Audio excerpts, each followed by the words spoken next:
Welcome to this special from Windows on the World, windowsontheworld.net. New show every Sunday, 8 p.m. GMT, and that's on the live shows page at Windows on the World. Yes, we have a new time for the Sunday show. Tonight, another special. We have a special guest from the USA, and this show is all about mental health institutions, drug addiction, and how someone escaped from the inside of a secure mental institution and was released. And it's a fascinating story. First of all, I'm going to play a little video from Jerry Marzinsky, who can't be here tonight, but he's given us this little preamble. So I'm going to play this video from Jerry to start with. Okay, I want to greet you guys again. I won't be present in the interview with Patrick Dirk, who I found who would give a real insider look at what goes on inside of psychiatric hospitals. His story is like one flew over the cuckoo nest. He was sane while he was locked up in the San Antonio State Hospital. Okay? And he's willing to give a good insider look of what it was like to be sane inside of one of these psychiatric institutes. Now, this is supposedly a state-of-the-art treatment center for schizophrenia and mental illness. The magnitude of the problem is in the U.S.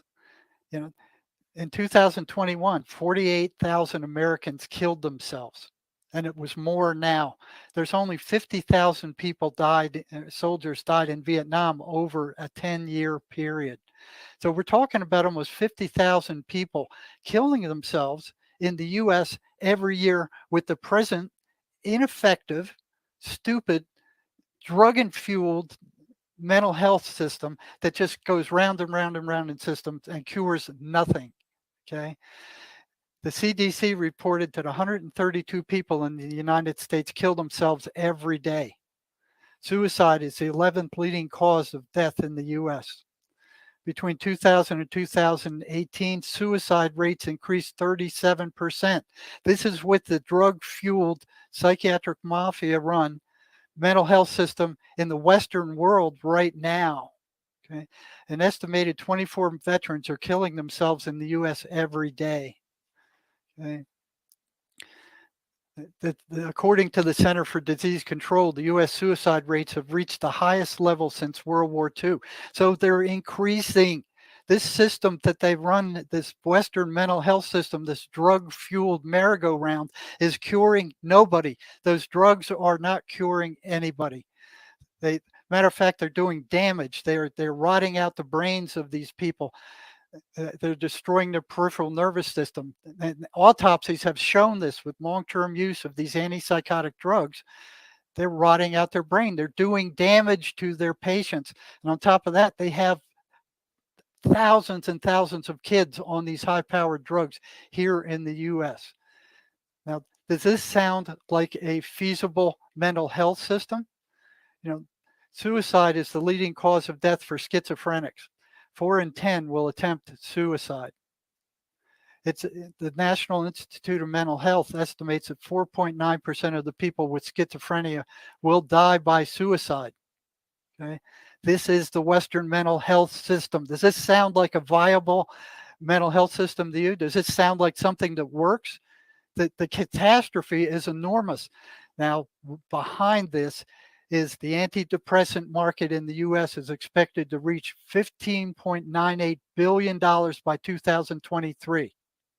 The global antipsychotic sales are going to hit $14.5 billion in 2021 and expected to reach $15.5 billion by 2022. Okay, so that says it all. It's money that drives this system. The psychiatric mafia and the big pharma do not make any money by curing people. They make their money by selling drugs. They've reduced the research for schizophrenia in the United States to a dribble, and they manipulated its statistics to make it look like they were doing something. Okay? So when I ran into Patrick, this is like one flew over the cuckoo's nest. He walked into a McDonald's totally psychotic. He had been using meth. He pulled out a knife. He told everybody in McDonald's to get out of there. And then he put the knife down and he ate a hamburger waiting for the cops to come and get him, take him to the psych ward. So he spent some time in jail, then he spent some time in a maximum security psych ward, and then he spent, I think it was like 8 months in the state psychiatric hospital. Now, they won't let normal people into these hospitals. They don't want you to see what's going on there. You know, it's the same way with the prisons. It's like a closed black box. Okay, so I've worked in one for 7 years in one of the biggest psychiatric hospitals on the planet. Patrick will give you a bird's eye view of how he was treated, what those drugs were like, how other patients were treated, and the stories behind what it's like to be sane in a major psychiatric hospital. So I found Patrick. He wrote to me. I contacted Mark and I said, Mark, would you be interested in allowing this man to let the public know what goes on in these psychiatric mafia-run institutions? And he has agreed to it. So I just kind of wanted to, since I can't be there for this interview, just kind of wanted to let you know that we found Patrick, and he's got an incredible story to tell, and Mark's been gracious enough to allow Patrick to tell his story.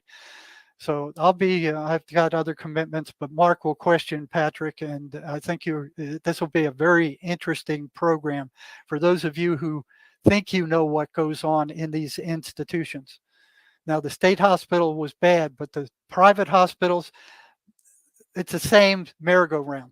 They bring you in, they drug you senseless, they give you 2 weeks of medicine when you leave. People go off those medicines, they go psychotic, they come back in, and each time it's like a $10,000 fleece. Nobody is being cured by these medicines or these psychiatric treatments. Okay. So I'll turn it back over to Mark at this time, and I'll catch you guys in another broadcast. Moments for customers inside of a local McDonald's. Police were called to a McDonald's on Saratoga near Weber just last night to the report of a shirtless man inside holding a knife and yelling at customers. And he also took food without paying. The man was arrested after officers were able to convince him to lay down his knife, and after the incident, luckily no one was hurt. But that man has now been identified as 36-year-old Patrick Christopher Durkin. He's charged with robbery and aggravated assault with a deadly weapon.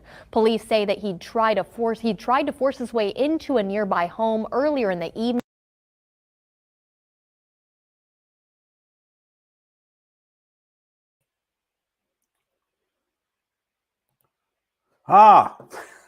That was our guest tonight, and he's going to be joining us very shortly.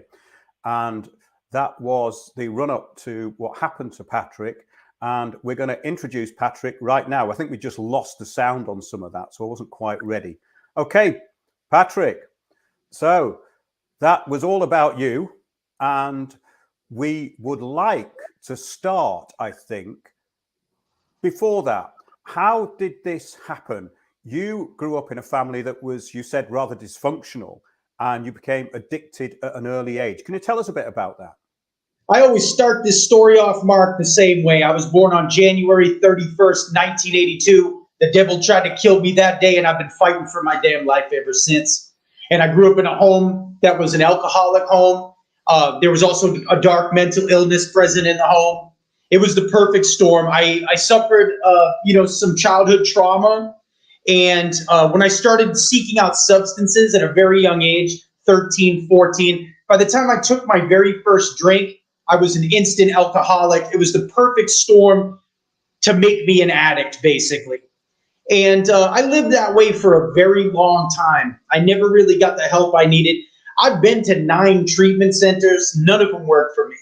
I was deeply, deeply addicted. I had unresolved childhood trauma that so, I Patrick, never dealt with. Does that mean that you tried to get off drugs? Was it drugs and alcohol, or just drugs that you were on? For a long time, it was mostly alcohol. I did do drugs, but I didn't get into the methamphetamines till way later. I was a businessman at one point. So I lived like that through my 20s. I was an alcoholic. I was a successful businessman in the vacation rental industry in South Texas. I was a miserable human being. I was 382 pounds. I suffered from addiction of all kinds really bad. But through a series of events, just to keep that part of the story kind of short, if anybody wants the detailed version, you can read Fire and Ice, the Meth Bible. It's on Amazon.com, and we've got an audio book that just dropped too. There's all the links are right there on Amazon. But just to fast forward, I was a businessman. I lost my career. I got beaten a couple bad business deals back to back. The first marriage collapsed. The wife and kids left. And not long after, I found myself living at my dad's house. I became a nighttime cab driver, and I went on a 2-year purposeful suicide mission in the slimy world of crystal methamphetamines in Corpus Christi, Texas. So I was living a life of crime all of a sudden. One time I was a businessman driving a minivan, and the next moment my clientele in the cab, it was a rolling felony.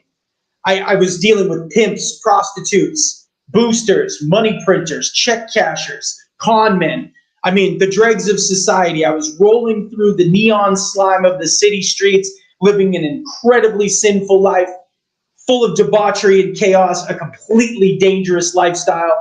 And I think the meth life is one of the craziest things that people can live through. Yeah, that's another dimension altogether, isn't it, Patrick? That's a completely different dimension than just alcoholism, because that's taken you into real psychosis. What I was interested to find out was that, did you try and get off drugs and alcohol before? You said you did. Why didn't it work, do you think? Why do you think it didn't work? Well, I went to the treatment centers, but I was never ready to let go of the trauma. I was just deeply addicted to alcohol. And basically, when I got into the methamphetamines, I lived this crazy criminal lifestyle. And it led me into, I had a major car accident in 2017 in October, okay? And this is all part of the story. It's relevant. I was not in psychosis yet, but I had this accident, and I hit this pole at 70 miles an hour in my taxi cab. I've been working a little too much. I fell asleep, and I hit the pole. I had a major experience. I mean, if you zoom in on this, right here on this building, I fell asleep, and I hit the sign at the South Texas Christian Sleep Study Center. I started having major spiritual experiences, and then I went into psychosis, and I slowly slipped into a state where I was losing my mind. Doctors call it deep methamphetamine psychosis. It is an actual medical term. It's a disability. And it was self-inflicted. I took the drugs. I made the bad decisions. But after a certain amount of time, a little bit after that accident, I lost control of my mind. I was spinning further and further out. I actually thought at one point that I was in a hidden camera movie. I thought I had been selected to be part of this hidden camera movie, like the Truman Show reboot, like a reality TV type of thing. I thought I was being filmed with satellites. Patrick, when do you think was the point? Can you identify a point when you kind of lost touch with conventional reality? It was after the accident. It was like 2017, 2018 area. And I started to like slowly get these delusions in my mind. And meth psychosis is like a snowball. I was still functioning at one point. I just was keeping it in. I wasn't telling anybody. And then I just kept getting worse and worse. The paranoid delusions, everything. I mean, I was being driven crazy. I started having major experiences with the devil, major experiences with the Lord Jesus Christ. And this book is about drugs and in the spiritual realm as much as it is anything else. And I came to a point when you were in these psychotic episodes, was there a duality? Did you think that you were between good and evil, or had you lost it completely? I was having major experiences, vulgar displays of power. I kind of knew, I had a feeling I was going insane, but I also felt normal at the same time. I felt like everything was so real. Like this movie delusion, you could not tell me that I wasn't going to be the biggest comedic actor on the planet. I was in the south side of Corpus Christi. I was doing stand-up comedy on the counter in Walmart. I was banned from every restaurant. I was going everywhere filming scenes. I mean, I was performing for these cameras. It was my reality, Mark. So you were living in the real Truman Show. You actually invented this for yourself and you lived it. Yes, and I actually was going around. I was walking around town like that, performing for cameras that weren't really there. I thought that Jim Carrey was actually an executive producer on this movie. Jim, I'm still waiting for my check. If you're listening. Was all this after you saw the Truman Show, or was this just kind of coincidental? I saw it years before, but yeah. I saw it years before, but it was really just my experiences. I felt like I was being watched. I felt like I was on camera. I felt like people who were showing up at my house were sent to me. I mean, it was wild, but this was my reality. I was living with my dad at the time. He actually, he got sick with spinal cancer. There's a story from the book where I've been getting arrested every 3 days at one point. My dad was in a wheelchair with spinal cancer. I was being put into the mental health system in a regular psych ward almost every 3 days at one point. This book right here is a social commentary on the broken drug and alcohol treatment center in the United States and all over the world. And it's also a social commentary about the broken mental health system in this country. I was a total danger to myself and others, and they kept springing me out every 3 days. And one time the SWAT team surrounded my house. I was going to unalive myself. I had a knife. And I was telling my dad, he's in his wheelchair, I said, "You're going to tell me about this movie right now, or else this is going to end." I was at the end of my rope. I got out of jail that morning. They released me. I went home and I was looking for answers. And he looked at me, had tears in his eyes, and he said, "Patrick, there's no movie. You're really sick and we need to get you some help." And I kept getting an interesting point, Patrick, because I knew someone in the UK who I knew was going to get into terrible trouble, commit a crime or hurt someone. And there's nothing you can do in the UK unless people admit themselves. They have to be sectioned under the Mental Health Act. And what they've done now, they've made sectioning very easy for people they want to get rid of, a bit like what they did in the Soviet Union, because now it only takes one mental health professional to section you. That may not even be a doctor. Previously, it was 2 doctors. I think it's still 2 doctors and a psychiatrist in the US. Is that right? Right. Yeah. I mean, to be sectioned, it's very hard here, to be honest with you. It's hard, and it just depends on what state. I mean, in Washington State, where I live, mental health, the police almost do nothing about mental health issues anymore. Even if the person's crazy, it's only imminent danger, they'll do anything. So people are interesting, Patrick, that's happened in the UK is that recently the police announced that they would no longer be attending or getting involved in issues which related to mental health. Right. So there's a separation going on. Yes. If you travel in Seattle or San Francisco, on the side of the freeways, there's tent cities, literally the size of cities, full of dual diagnosis patients that are afflicted with mental health issues. They are getting absolutely no treatment whatsoever for drugs and alcohol or mental health, and that's why they're out there. And the world is being overrun with madness because in the richest country in the world and in the UK and all over the planet, mental health is stigmatized. We're not embracing and helping people. We're just shoving them to the side, and it's causing society great issues. As Jerry said at the beginning, as we said many times, it's the pharmaceutical mafia that takes care of these people. And this is the problem, that there is no spiritual cure. Interestingly, there is a secure mental hospital in the UK for the criminally insane called Broadmoor Hospital. And it's now a place where people just get chemically koshed. However, the Victorians used to put these people outside, encourage them to paint and actually interact so they could like mentally heal themselves. But of course, none of that exists anymore through psychiatry. So third world cultures like the indigenous all over the planet, they embrace people going through a mental health crisis. It's called a shamanic crisis. And usually they put them with a mentor who walks them through the crisis. And when they come out the other side with no medication, they have like a double the amount of chance of getting better. And those people are lifted up and revered, and they become shamans in their tribe. Isn't that crazy, Mark? Well, I think that once you get over something like this, and you come out the other side like you have, obviously it's given you a real focused sense of direction and a sense of who you are. So I think there is a positive side to these experiences if you are able to pull yourself out of it. The problem is that a lot of people can't pull themselves out of it and they keep going back in. Now, what I wanted to get onto next is what happened. You were caught by the police by your own admission because you called them, right? Right. So what happened was that my dad disappeared for about a month. Yes. And I was living in the house. I was completely crazy. I was legally, mentally disabled. I had a group of people that were feeding into my delusions, using me for a place to stay. Everybody ends up taking off, and it was the house was boarded up by the police. It was like 110 degrees. I was at a grocery store earlier, and I made What do you mean it was boarded up by the police? The house was torn down to the studs. The story's similar to it's in this book. Right.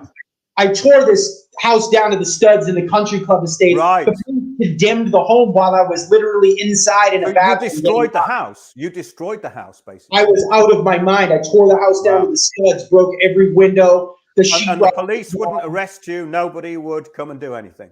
No, because it was my house. So they just lit it up and condemned the house while I was living in it. And it was really sad. I was mentally disabled and nobody helped me. They should have arrested me and put me in the state hospital. Absolutely. Right there. Yeah. So I was at a grocery store. I made a phone call, and a family member, I said, "Where's my dad?" And they said, "He's been dead for 3 weeks." And something clicked. I walked home. I had a pair of swim trunks on. I was covered in self-inflicted knife wounds. I was the demon-possessed man in Gadarenes. I mean, I was completely just ravaged by addiction and possession. I mean, there's my mugshot. It's my eyes. You could tell that I wasn't even really human anymore. I was vacant. So I went home. I passed out on the bed. I woke up and I saw a big kitchen knife on the side nightstand. The room was covered with trash and just there was paraphernalia everywhere.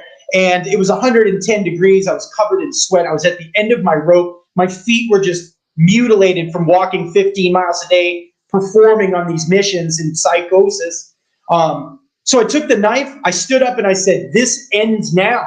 I made a verbal proclamation. This ends now. And I walked. I threw a TV over my neighbor's fence. That's why they said I broke into houses. They didn't arrest me for any of that. That part of the news report was wrong. I walked to the McDonald's. I put my head in the door and I said, "This is not a robbery. Everybody get up out of here." 4 employees ran out the back door. I threw the knife. I took a burger from behind the counter. I poured me a Coke and I sat and waited for police. They almost shot me with a 12-gauge shotgun. I had to dive on the floor. I could feel the man wanting to kill me. And he later told me someone had called it an active shooter. So I came this close to losing my life on June 3rd, 2018. That story, there's a story in the book that's based on that. It was wild. But I was charged with very serious crimes. I didn't take any money. I didn't hurt anybody, but I did have a knife, and I took real property in the state of Texas, which was the burger. I was famous, Mark, when I got to jail. They called me the Hamburger when I got there. It was the dumbest crime of all time. But it was a crime. Yeah, but if they've just seen the TV report, obviously they don't get the backstory. I think that the woman said that you'd stolen a flat screen TV, but you clearly didn't have it with you in the McDonald's, right? So right. No, I threw it over. I actually gave them one of my TVs. I threw it over the fence, and I, generous as I was back then. Yeah. But I walked to the McDonald's. They arrested me. I was charged with aggravated armed robbery. That's 5 to 99 years in prison in the state of Texas. 3 counts of aggravated assault with a deadly weapon because I had the knife. Those are 2 to 20 years in prison for each one. So it was 156 years stacked up if you were to run them consecutively. They were really trying to give me 15 years on that crime. It was my first felony arrest ever. I was completely mentally ill from drug use. I was legally insane, basically. And they had misdiagnosed me when I went to jail with bipolar 1 disorder. Because that's interesting because that's the one they throw around everywhere. And they have things that are kind of related to bipolar, which are less than bipolar, which is basically someone being enthusiastic. But I mean, when we look at these real extremes of moods, yours was actually brought on by the meth. So this was proper psychosis. So when when you actually went to trial, what happened? So the interesting part that I want to touch on is that I was awaiting trial I didn't go to trial for 10 months in Nueces County Jail. It's one of the worst county jails in the United States. It's in South Texas and Corpus Christi. And I didn't have any drugs. And I stayed in psychosis for 8 out of the 10 months I was locked up. I went to bed one night talking to the weatherman on TV, Mark. Like, this is I remember this. I remember everything, even from the psychosis. I was just seeing through a different distorted lens of delusion. But I remember basically, you weren't on any kind of drugs, but the psychosis, which you believed had been brought on by the drugs, was still present. Is that right? Yes, I was doing a massive quantity of methamphetamines every day. I was buying like 3.5 grams per day, which would keep a normal person up for a week. And I was really going crazy. I didn't really want to live anymore after I lost everything. So I went so far out into psychosis. A team of 20 doctors told me that if you're in psychosis from drug use for more than 90 days after you stop the use, chances are you don't come back out. You're in chronic methamphetamine psychosis at that point. You usually don't come back. So I was in there for 8 months. Okay, that's more than double the time that they told me. And they said I was talking to the weatherman on TV, and I woke up in the morning and I was completely healed, like I am now. My friend, who's still in prison, he told me a long time later. He said, "I'll never forget the day you walked into the gym. It was like looking at a different human being." I had a. What do you think caused that, Patrick? Have you got any idea, or was it just some instantaneous thing that happened? They said, I mean, it was a miracle to me. I believe I'm a follower of Jesus Christ. I believe it was a miracle healing. They said that your brain waves fire electronic signals in straight lines. The meth throws up a wall and they start bouncing around. And that's when you're in psychosis and you're crazy. You're having crazy thoughts because your electrons are bouncing around incorrectly. They said their best hypothesis, and this is when I got to the institution later, they said that my signals found a way to bounce off of a sidewall and end up exactly where they need to end up. Isn't that crazy? But they can't explain it. They have no. They can't explain it, so they use that as an analogy. They use that as an analogy. I think it's a bit deeper than that, but obviously they don't want to go there because of the psychiatric handbook and the rest of it that people have been talking about here. If they reveal the existence of God, they can't sell us pills. Period. Exactly. That's the way I look at it. Wrong. Yeah. Right. My whole addiction, everything was a spiritual affliction. I believe that I've had it my whole life, and now I'm free. I'll say this: the experiences I had while in the psychosis, I came face to face with real evil in the ice game. I experienced crazy spiritual things, and then God showed up, Christ showed up and gave me a choice. And I started following Jesus while I was still under the spell of these drugs. And whatever I saw in between forever changed me. I'm not the same person. And when I snapped out, I am now a believer. It's just like the story in the book of Daniel with King Nebuchadnezzar. That's exactly what I've heard several examples of this, and I strongly believe it. And the universe does seem to work in this particular way. So that's fascinating. And yes. you were still in prison. So I'm in this jail, realization. Yes. And I'm in jail. I'm healed now. 2 months I have till I go to trial. They reject my insanity defense. The insanity defense in the United States is so rare that 1% of felons who ask for an insanity trial get it in front of a judge. 24% of the 1%, so less than a quarter of 1%, actually get off. To put this in perspective, Jeffrey Dahmer had his insanity defense thrown out because he was too sane at the time of the crimes. Yeah. So that's a fact. He got rejected. So mine got rejected as well because drugs disqualify you. I had been talking in open court and to the doctors about methamphetamine use at least 3 times. I mentioned it. I was high for 2 years before this crime took place. So they rejected. I think the thing with the serial killers is they can't be declared insane if they have cognitive ability to plan the crime. Is that the definition? Right, I believe so. Yeah, and he didn't get it. He didn't get his defense. So I was there the night before I'm going to a bench trial with the judge. I called I had gotten, this is another amazing part of the story. I had gotten the number 2 pay attorney in the city of Corpus Christi in a lottery as my public defender. God provided me the best defense that money could buy. He was friends with the judge. And I I called him. I had zero money. I was a homeless person, and I got this golden defense attorney. I mean, the guy saved my life. And I called him, and the night before trial, 4 p.m., I said, are we looking at probation? What are we looking at? Because this is my first felony. I didn't take any money. He goes, I'm sorry, Patrick. They're asking 15 years TBC. He's like, I'm not sure what's going to happen, but it's not looking good. And I went back to my cell, and I screamed.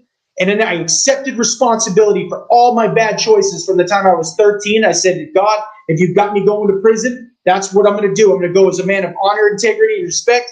And I went to bed, and I woke up the next morning. And I walked through this leaky tunnel. We went up from the jail to the courthouse and underneath the ground.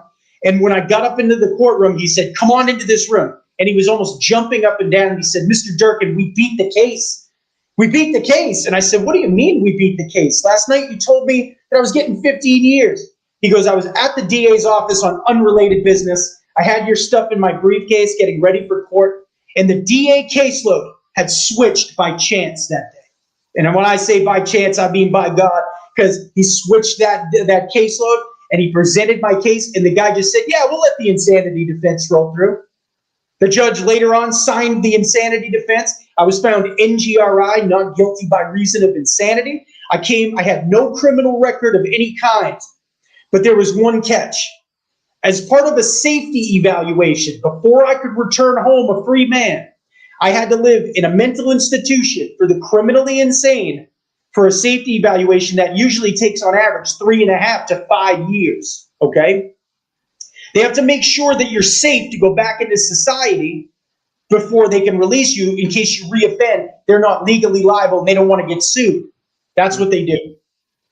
Okay? Plus, I later on find out each patient in the Texas State Hospital system at that time was worth $1,100 per day per inmate. There was 40 people on each unit, and I think it had 6 or 7 units at San Antonio State Hospital. So you're talking millions of dollars, okay? This is a big business model. And we'll get into that in a minute too. So I leave. I first went to Vernon Supermax. It's got gun turrets. I called it Mars. It's out in the middle of nowhere in Vernon, Texas. I pulled up onto the property. They took my blood. I went through the intake. The first 10 minutes on the tier, I was in the behavioral unit. And a guy walked up and just broke this other patient's nose. Blood was everywhere. They walked up to him with a rhino dart, and they shoved it in his meat right here on his neck, and they knocked him out. They put him in a chair and strapped him down, wheeled him into a room that had padded walls, and he sat there for 5 hours, knocked out. I heard stories of people dying in that chair all the time from being overdrugged. I mean, there was all sorts of rumors. But that was Vernon. That was a high security, like Andrea Yates, who drowned her 5 children, used to live there. I mean, that was front page news. I was in there with true blue serial killers, Mark. People who, the herders of women and children, serial sexual assault people. I'm trying to be careful with my words. It was really a dangerous situation, the craziest place on earth, and I was living there completely healed and sane like I am now. Talk about a taxing experience. Yeah, so how did you get through the days? Did you ever think you were going to get out at this point? Well, day 2, I just want to tell this story quick too, just to give you a bird's eye view of what life is really like. I only took nighttime meds when I was in jail. So at noon, they called me out on day 2 at Vernon, and they said, Durkin, midline. And I said, I don't take noon pills. She goes, get in line or we're going to give you the injections. So I got in line. They gave me a Dixie cup full of like 9 or 10 pills. It was full. It was like a bucket of pills. And I gulped them down. I went back to my room. Within 30 minutes, I was drooling so bad. My heart was feeling like it was going to pop out of my chest. I crawled on my elbows to the medical line and asked for help. I thought I was going to die. And they just dragged me back on the floor and threw me in my bed and let me sleep it off. And I really thought I was going to pass away in day 2 in the institution. So you have no human rights when you're there. When you get found not guilty by reason of insanity or found incompetent to stand trial, all of your human rights in the United States as a citizen get taken from you. Okay. Yes, you're basically a ward of the state because You're a you've got ward no of the capacity. state. Yeah. You're a price tag with a heartbeat, a piece of cattle. So what was interesting to me is as the months went by, I was at Vernon for 2.5 months. What was interesting to me is that this is a state hospital. So when you get that picture in your mind as a citizen, you see doctors and therapy and people trying to get help. I didn't see not one doctor come out onto the tier, not one time while I was at Vernon. Not once did a doctor walk out. There was no one-on-one therapy. There was chow in the morning, meds. Chow at noon, meds. Chow at night, meds. And then I passed the general staff in these places. In the UK, the staff are kind of trained up to a level, but they are basically just warders. So you're talking about the same system, really, but it sounds more extreme than the places that I've heard about in the UK. The only place I could actually compare that to would be the hospitals for the criminally insane. And they're actually NHS hospitals like Broadmoor, which is for people they've sliced people up and they've committed really terrible crimes. But I actually went into one of these places. I had an agent and he said, I've got a gig for you. I said, where? He goes, Broadmoor. I thought he was joking because it's the secure mental hospital. And I went in there and we did this gig and you had to give up all your maps and you look under the car and all the rest of the stuff, Yeah. And we did this gig for them and we were just mixing with them, the people in there, but they were all drugged up and I felt pretty sorry for them because they were just shuffling around. And what happened was when it was announced that they could get their dinner, they all just kind of shuffled. It was like they were zombies, And right. Because I was jumping around so much, they thought I was on drugs. So they said, what drugs are you on? So it was kind of very strange experience. But what I noticed was the staff in there looked very sociopathic, if not psychopathic. I thought they looked very, very dangerous individuals indeed, because they lacked any kind of empathy for the people in there. Would you say that was the case in the place that you were in? Yes, in the Meth Bible, there's a chapter. It's chapter 10. It's called Dark Days, Asylum Nights. It's all about this whole mental hospital experience. I was watching staff members, females mostly, having relationships with men. Stuff like that happened. I watched 2 serial murderers, a male and a female, conceive a child within the walls, and one of them had to be shipped out. I mean, I saw it happen. Wow. I was there. The craziest things. The staff who live there, I always think that they have to have some type of weird thing going on because you're literally living in hell for 8 hours a day, 10 hours a day, whatever their shift was. I mean, I was completely sane. And they knew there was nothing wrong with me. I would have conversations with staff and they're like, I don't even know why you're here. I went there by mistake. It was really a miracle what happened, that trial. Well, it was a kind of toss-up, wasn't it? Because basically you were facing 15 years and then you actually got this reprieve, which wasn't a reprieve. So they put you into hell instead. They put me into hell. So it was 3 to 5 years. 3.5 to 5 years, right? Yeah. So I passed this thing called the Danger Review Board. I was a model patient because I was sane. I was on medication at the time. I was docile. And plus, my goal was to get out of there. I just wanted to go back to a normal life and find recovery and follow God and serve God. So I'm being really good. I couldn't even raise my voice. If I raised my voice, another 6-month safety evaluation. I was what's called a 46C. I beat my case, and I was there to be monitored for safety. So I had to really be completely, no outbursts, no violence. If I was getting beaten to death, Mark, I asked them. They said, don't just ball up and don't touch anybody, because if you push them back or defend yourself, it's another 6 months to a year evaluation. So I was really scared the whole time being in there. I couldn't even defend myself. I mean, talk about a terrible situation. Then I get stepped down into a less restrictive hospital, a no restraints hospital. And it was San Antonio State. So they shipped me like probably 5-6 hours away, I think. And I went to San Antonio. It was closer to Corpus, my home. And when I got there, the lower restrictive hospital was 50 times more violent. I was watching fistfights break out because there was no restraints policy. The patients didn't have the fear of being drugged and put in the chair like they did at Vernon.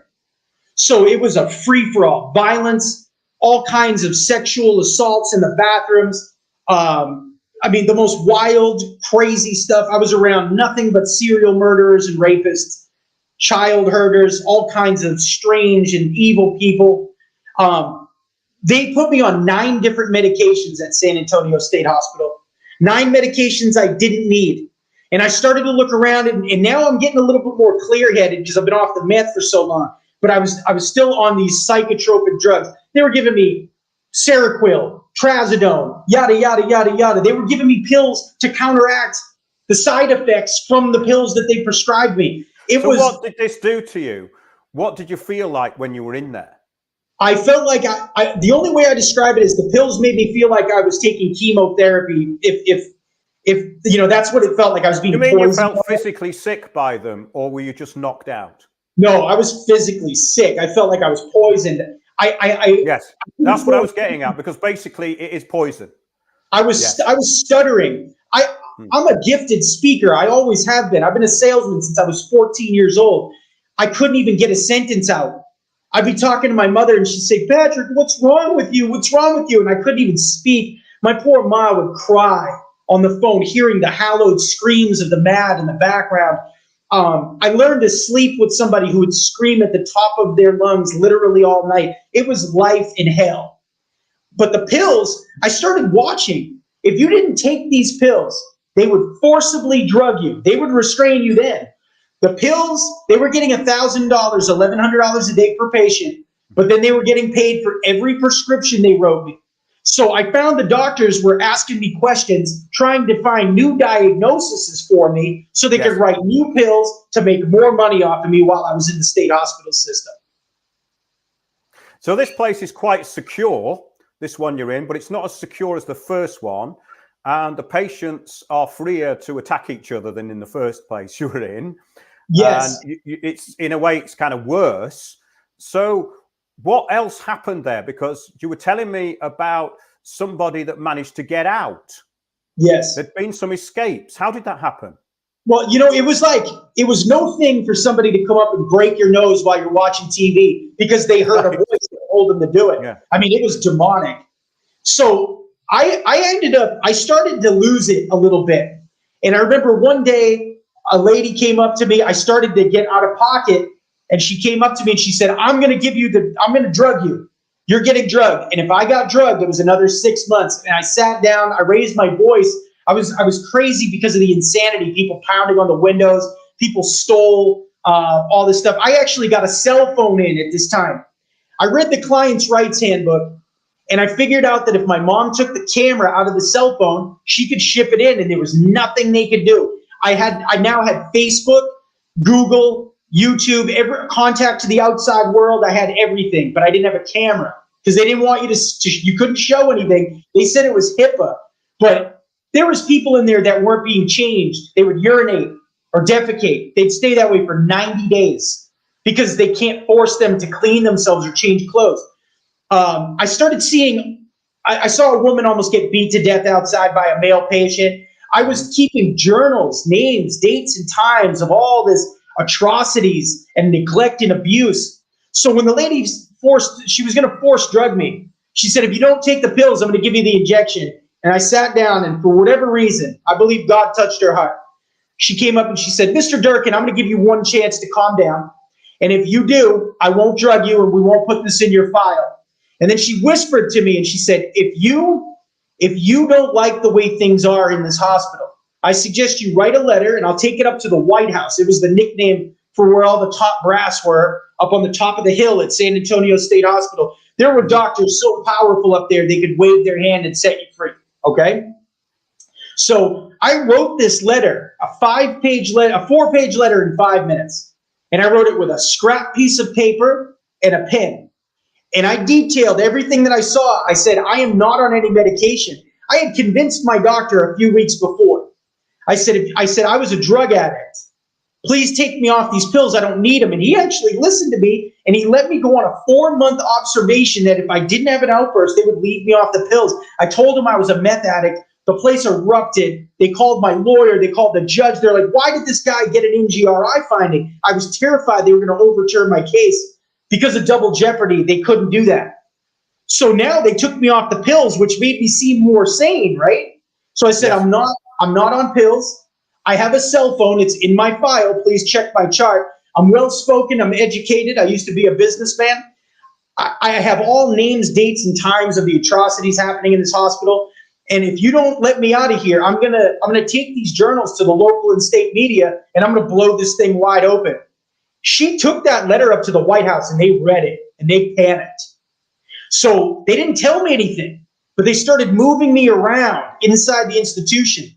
And I thought it was a punishment, but really I was in a holding pattern so they could figure out how to get rid of me. I had to do 6 months at San Antonio legally before they could release me. I was on a felony 1 case. They couldn't release me, so they put me in a holding pattern. They moved me to an all-male unit, which was full of pedophiles and people too dangerous to be around others because the units are co-ed. Mm-hmm. So now I'm off all the pills. I'm at the place. I became a champion for the people in there, people that had no voice. I wrote 12 letters in all. I saved a 26-year-old man's foot from being amputated. They didn't want to change the dressing. It was too much work for him because he would tear it off and he would bleed. So, I mean, I bribed him, got his parents' phone number. They got a lawyer, and they actually had the kid's foot get saved. They forced them to take action on it. I uncovered a sexual assault situation in one of the bathrooms with a very evil man who had an ankle monitor. A story like that's in the book. And I bribed that patient to give me his sister's phone number, and she called Adult Protective Services and blew that scandal wide open. They were just covering things up. They wanted me out of this hospital so bad they could taste it. They were trying to figure it out. I just thought they were holding me, so I kept going and kept going. Every time they would move me, or anytime something would pop off in there, everywhere I went, I would make a big deal out of it, right? So the final straw was my roommate threatened to kill his family, his child and the mother of his child. And they heard him on the phone, and they covered it up and didn't do anything. And about a week later, he didn't lose any privileges or anything. They didn't want to do the paperwork. So he came up to me. I was outside underneath a tree at the Bannon unit, and I had my cell phone in my pocket. He said, "Hey, man, I'm going to go get this 20 grand this guy owes me." Now, everybody in there, Mark, is absolutely crazy. You hear speech all day that you have to go to a happy place and write it off as people are crazy. But then, I'll be damned, he jumped the wall. He got 2 patients that were mentally challenged. He formed a human ladder, and he crawled over the wall and just walked off the property. They didn't even have the gates shut at the property. So he walked off. Now, they told police, but they did not tell the media. They did not let the people of San Antonio know that a very violent, very dangerous mental patient criminal was on the loose. So a few hours went by, and I got on my phone. The Spirit of God came over me, and I messaged Ken's 5, the local news channel. I'll never forget this. And the guy on the other end, whoever it was, he said, "You can't have a phone in the state hospital." And some quick thinking, I dropped a GPS pin from inside the unit. And he said, "Wow, you're really in there." And he said, "What's this guy's name? I'm going to verify the story." He called the hospital, and he verified the story, and they did a big expose that night. Then they ran a monstrous expose. I think you've got a clip of the second story. Yeah, let's watch it now. Yes. Who walked away from the San Antonio State Hospital. He's been missing for more than 24 hours now, but he's not the first patient to wander away from that community from that psychiatric facility. Eyewitness News reporter Marvin Hurst has more on the disturbing disappearances and the rising number of visits the hospital gets from police. The Texas Department of Health and Human Services says once they've alerted the authorities about a missing patient, they've done all they could do. San Antonio police say mental patient Christian Olivo Fabriel made what they described as an unauthorized departure from the hospital. They have not seen the convicted felon since. He's been in jail for drug charges, forgery, evading arrest, burglary, and an unauthorized use of a vehicle. DHHS won't confirm a name, but they would say that the person went over a fence to leave the facility Wednesday evening. They won't call it an escape just because this is a hospital and not a jail. They did say that the person is a forensic patient, meaning they are not mentally able to stand trial or too insane to be convicted. 3 years ago, another forensic mental patient got away from the San Antonio State Hospital. His name, Gary Lejeune. He was found not guilty by reason of insanity of murdering and dismembering his wife's body near Kerrville. He was committed to a state hospital for Rebecca Lejean's killing. A state representative had to move the man for public safety because the accused murderer kept walking away from the hospital. A press officer for DHHS says they do a review after each incident of a missing person. San Antonio police are spending more time at the San Antonio State Hospital. Their calls for service to that hospital jumped past 1,300. Police responded for more assault calls than any other offense. Missing person calls total 10 in 2 years, but some of the cases are wanted persons too. State officials say they are researching these numbers before they can make a comment. Right now, 29-year-old Olivo. Right. So the aftermath of that, Mark, I just want to paint a picture. So I used to clean the walls in the state hospital. They have to give you a job. So they paid me $7 a day, and I would take wipies and just wipe the wall down. My social worker came down with a stack of folders that Monday morning, and she said, "Mr. Durkin, it's my job to get you out of this state hospital today." I guess they had enough of me, Mark, because I was causing them problems. It's the pills. They have you housed in. It's not to protect society from them. It's to keep the patients in so that they can get their $1,100 a day, but then they make all the money off the pharmaceuticals. It is cattle. It is a slaughterhouse where people's brains are being shrunk down. I have known people who have died in there. I've heard reports of people I knew have died from long-term exposure to the poisonous medication that they have us all on in there. Okay. Well, it's that sign outside constantly there hiring for $13 an hour. And what qualifications do people have to actually become a psychiatric nurse? Is it a proper psychiatric qualification or just like their warders? No, you just walk off the street. Basically, the techs just log things and they answer to the doctors. Now, the techs were feeding me information a little bit. They were like, "Man, the hospital's really angry at you, Patrick." They're like, "They don't want you here anymore." That was the final straw. But it was really scary because I would sleep with my cell phone underneath my chest. They didn't want me having access to the outside world. I remember there's a doctor, I call him Dr. No Good in the book, character based on this real guy. And he told me, we had a big treatment team meeting, 20 people in there. Now, you're not supposed to talk about God, Mark, when you're on a safety evaluation in a state hospital trying to get out, right? Yeah, because they can then declare you insane again. So he's sitting across from me. There's 20 people in the room, all scientists. And it was after this, and he was furious. And he said, "You shouldn't even be here." And I said, "Don't talk to me like that." And I sat back in my chair and I said, it was diabolical. I sat back and said, "I should be here. God sent me here to see the atrocities happening in the four walls of this evil system that you have. And he sent me here to do something about it." And I did. And I sat back. And these two African-American ladies started laughing. They were techs, and they loved me because I was standing up to him. And I looked at him, and his jaw hit the floor, and I said, "I am spiritual. I am not crazy. There's a big difference." And I just turned away. And I told him, I said, "When I leave here, I'm going to write a book based on my experiences in this place." And he laughed at me and said, "Yeah, right." And here we are, Fire and Ice, the Meth Bible. And I detail it all in great detail in the book. But that's a bird's eye view, a fly on the wall view of what it's like in a mental institution for the criminally insane. And the sad part is you can be arrested for a very minuscule crime. Absolutely. And it's getting worse, Patrick. That's the problem, that it's now very easy to fall into this mental health system in the United Kingdom. I know that for a fact. I know the American system is much more corporate, but it's the same system that's being imposed in the UK. So we have a private mental health system. Yes. It's a racket. So you could be jaywalking and get arrested for a warrant. And if you're found incompetent to stand trial because you're mentally ill, you could get trapped in a state hospital for literally the rest of your life and being drugged because you're worth money to these people. They don't want to see you get better. They want to see you get drugged. That's it, because it's worth cash. So if they wanted you to get better, why isn't there any one-on-one therapy or health programs?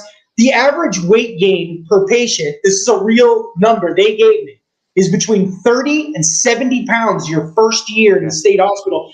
I was 300 pounds when I left. Unbelievable. I mean, I know somebody who's inside one, Patrick, in the UK, and the weight gain is something that they actually they're managing to get information out, and it's absolutely terrible. But the problem is, of course, that if you don't take the meds, for most people, if they don't take the meds, then they have no chance of ever getting out. So your case is so unusual, and basically you were a threat to them, which is why they decided to cut you loose, basically. So how did you get out? How did you actually get out? What happened?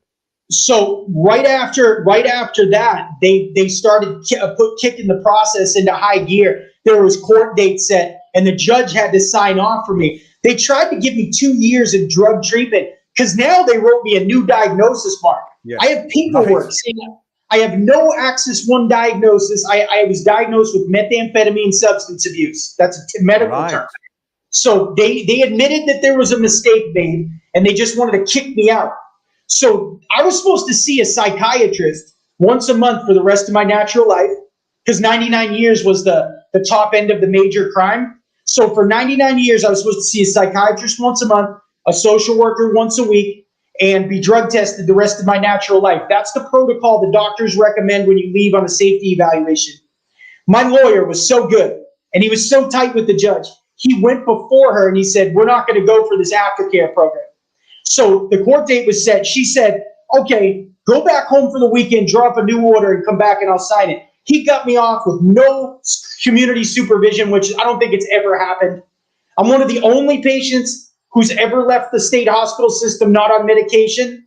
And I was the fastest patient to ever leave San Antonio State Hospital on a felony 1 crime. And it's been there since the 1800s. So how long were you there for exactly, Patrick? How long were you actually incarcerated within the mental health system for the people out there? 8.5 months total. It was 2.5 at Vernon, 6 months exactly at San Antonio. They kicked me out the day they could legally kick me out. Wow. So they dropped me off downtown. I was one of the only patients to ever not have an aftercare housing program. So they took a van and dropped me off in downtown Corpus with a duffel bag full of dirty mental institution clothes, and I had $300 in my pocket. And I wrote the meth Bible while I was homeless and clean, and God elevated me every single place I went. I am now winning awards for doing millions of dollars in sales in my career. This book's being read in 6 different countries so far. We're doing great numbers with that. And I wrote this book in 6 months to the day. God gave me every word. It's a fantastic book, and it's helping a lot of people all over the world understand the hell of methamphetamines, the hell of the mental health problems methamphetamines, because people are watching their loved ones become possessed zombies on that drug, and they never come back. So we have to eradicate that drug from the planet. It's truly the devil's drug. It's 100% from hell. And it's creating a lot of the mental health issues in all of our major cities across the globe. Well, that's why it was pumped in, wasn't it? That's exactly why it was pumped into the cities. Because do you know this is the whole Hitler was on a degeneration drug of called society. Pervitin? Yes. Hitler was on a drug called Pervitin, which is basically methamphetamines. And he goes on the hunt for the spear that pierced Jesus Christ's side. Like the Raiders of the Lost Ark was based on a real life thing. That's all in a book called Blitz. But the whole country was put on Pervitin. They had a chocolate factory commission to put this pep drug so the workforce could produce the shells and everything for the war. Hitler was on a massive world conquest spiritually to take over the planet, and he was under the influence of one of the most evil drugs that the face of this planet has ever seen. And those are real life things, even though it sounds like a movie. Well, the Second World War fighter pilots were given methamphetamine, amphetamines, not methamphetamine. Sorry, I'll correct that. They were given amphetamines, and nothing was known about the side effects at the time. So they were getting terrible come downs and depression from it. And that was really covered up. So when you take it to the next level, methamphetamine and all this stuff, it came out really in the 80s, didn't it? There was that thing called freebasing, which was with cocaine, but it's pretty much a similar experience, I suppose. But the methamphetamine became cheaper, and then it flooded everywhere. Is that what happened? It's a way different animal. Yeah. I think all drugs have a spiritual portal that opened, but meth is the granddaddy of them all. Yes. I mean, I was living with the devil. I remember having a crossroads moment one time in my kitchen in the house. I remember saying, I can go all the way with God or I can go all the way with the devil, but whichever one I pick, I have to go all the way. And thank God I chose God. I was just in a movie called What Happened to Austin. I shot it, my part of it, back in June in Jupiter, Florida. It was about the Austin Harif case. He was on Vyvanse, Adderall. I don't think we know about that case in the UK, Patrick. Can you explain it? He was a young kid who was on Adderall, which is a methamphetamine type drug for ADHD. He was taking Vyvanse, same thing. He went into psychosis. He had the same spiritual experiences with God and the devil that I did. Up until the very last scene of our stories, we went parallel. He was 19. It happened in 2016. He chose the devil. He went into a garage and he murdered two people, a husband and wife. He stabbed a neighbor. And when they pulled up, he was eating the face of one of the victims. He had superhuman strength. A dog was on his arm. And they couldn't get him off. They were kicking Austin in the face. He was possessed that night. And this is another thing about this incredible strength that people who are suffering from psychosis have. And this is where the barrier blurs, this sort of infinite boundary blurs as to whether it's actually the drug or the demon possessing the person. I mean, the demons of addiction are not metaphorical. I mean, he was under the spell. He was having the same exact experiences I were. And I wrote this book in 2020 before I ever knew about Austin Harris. And our stories led parallel. Even they both involved a knife in the final act. And I chose to surrender and follow God and get help. That was my self-inflicted arrest. And he chose to murder. And you know what? You know what's funny? Is Austin Harris is about to walk out of a mental institution for the criminally insane in the state of Florida. And he's about to have no criminal record. I watched so many murderers and child rapists and murderers walk out of those institutions before I did. The system is completely broken. And what they do is they give you big prescriptions and they want you to be on community supervision so that you're sold the pills for the rest of your natural life. Yes, that's what happened to someone I know. And if they deviate from that, or there's any small change in behavior, in other words, an enthusiastic outburst, they cart them back off to the mental hospital. Right. And that's why I don't live in the state of Texas. Because I am always forever known as a 46C. That means I beat a case on insanity. If I got pulled over for for a speeding ticket, and the cop thought I was giving him a flip mouth, he could put me back in the institution indefinitely with no questions asked, and my human rights go away. I'm back living in hell. So I will never return to that state to live ever again.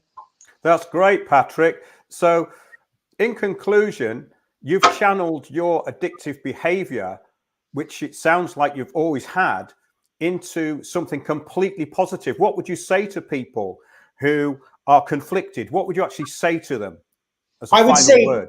It's a spiritual problem, whatever that looks like for you. I don't tell people to believe in Jesus. I just live a life that he's given me, and that's living proof.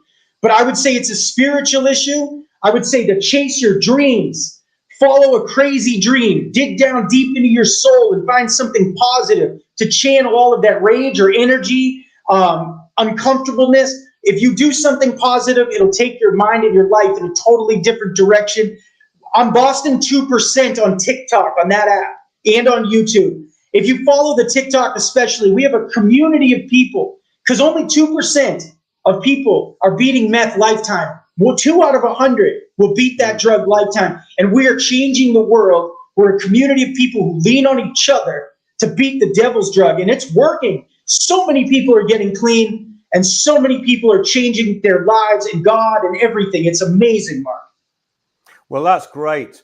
And that's a good place to leave it. I think that's been a very inspiring and interesting and fascinating story, actually, Patrick. Yes. And people have been saying that in the chat. They've thoroughly enjoyed it, and I think they've found it very uplifting and fascinating in every respect. So thanks very much for being on the show. And Thank you. Just tell people where they can get the book again. So you can search The Meth Bible on Amazon.com. There's the Kindle version. You can read it for free if you have Amazon Prime. The Kindle version's there, the paperback's there, and now the audiobook dropped last night at midnight. Go get you the audiobook. If you get the subscription, it's fairly cheap. So go to Amazon, search The Meth Bible. And Mark, thank you so much. Thanks, Patrick. That's great. That was really dynamic, and you put it across brilliantly. I only had to interject a few times just to get some points in, which I think the listeners have taken on board as the whole story, which is great. It worked fantastically. That was God is real, Patrick. Mark. That's the main message right. of this story. Is God is real and He does miracles. And if He can do it for a drugged out bum like Boston Born Again or Patrick Durkin, He can do it for any of you and any of your family that's struggling with substance abuse disorder. All glory to God.